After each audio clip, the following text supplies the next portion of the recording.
আমাদের বাঙালিদের উৎসবের দিন চলে এসছে বলো। বিশ্বকর্মা পুজো গেলেই আমরা দিন গুনতে শুরু করে থাকি কবে দুর্গাপুজো।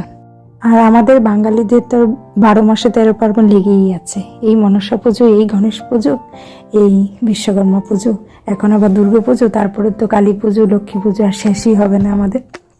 তো যাই হোক, নমস্কার, আমি শিল্পী। আমার একটা নতুন ব্লগে তোমাদের সবাইকে স্বাগত। এই ভিডিওটা হচ্ছে গত বিশ্বকর্মা পুজোর দিন। তো গত বছর তোমরা অনেকে আমার ব্লগে দেখেছিল আমি বিশ্বকর্মা পুজোর দিন কোথায় কোথায় যাই, সারাটা দিন কিভাবে আমি কাটাই। তো এবার যদিও সেই রকমভাবে হয়ে উঠিনি, কারণ মেয়ের পরের দিন এক্সাম, তো তার জন্য একটু দেরি করে বের হওয়া বা তাড়াতাড়ি বাড়িতে ফিরে যাওয়া। তো প্রথমেই আমি চলে এসেছি আমার মেজো বোনের বাড়িতে না সরি, তো দোকানে। প্রত্যেক বছর দোকানেই পুজো হয়, সেটা হচ্ছে ইন্দ্রনগর। তো সেখানে এসে দেখি ঠাকুরমশাই চলে এসছে, তো পুজোতে বসে গেছে।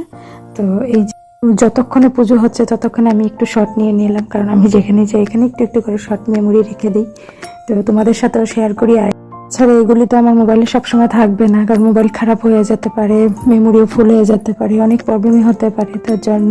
তার জন্য আমি আমার ব্লগে রেখে দিচ্ছি, তো ফিউচারে এগুলি আমার স্মৃতি হয়ে থাকবে। তো তো পূজা প্রায় শেষের দিকেই, এখন পুজোর পরে এখন অঞ্জলি নেওয়া হবে, সবাই অঞ্জলি নেবে। তারপর তো বাইক, গাড়ি এগুলি যাত্রা শুরু হবে।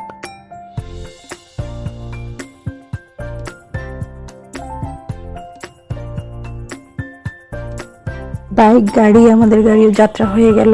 তো এখন হচ্ছে প্রসাদের পালা। তো এখানে আমরা ফল প্রসাদ নিয়ে, তারপরে খিচুড়ি প্রসাদ নিয়ে আমরা বাড়িতে চলে যাচ্ছি। তো কিছুক্ষণ রেস্ট করার পর আমরা আবার চললাম তো আমার এক মামার শ্বশুর বাড়িতে।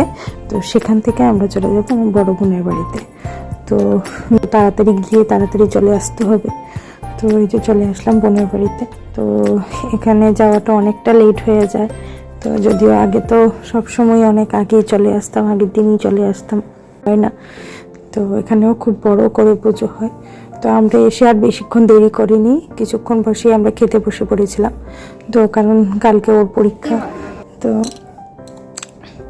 এই হচ্ছে আমার বড় বোনের সব ফ্রেন্ডরা। তো অনেক বছর পর ওরা একসাথে হয়েছে। তো আমাদের বাপের বাড়ি মেলাঘর থেকেও অনেক ফ্রেন্ডরা এসছে। তো খুব ভালো লেগেছে এই দিদিরা দাদারা একসাথে হয়েছে দেখে। তারা কলেজ ফ্রেন্ড, স্কুল ফ্রেন্ড সবাই একসাথে হয়েছে। তো আমাদেরও খাওয়া শেষ, এখন যাওয়ার পালা। বেশিক্ষণ আর লেট করবো না, যেহেতু এক্সাম কালকে, তো গিয়ে একটু পড়াতে বসাতে হবে। তো তো আজকে ভিডিওটা তাহলে এখানেই শেষ করছি। দেখা হচ্ছে আবার নতুন কোনো ভিডিওতে। তো ভিডিওটা কেমন লাগলো অবশ্যই কমেন্টে জানাবে। যদি ভালো লাগে প্লিজ লাইক শেয়ার করে দিও। আজকের জন্য টাটা, বাই বাই।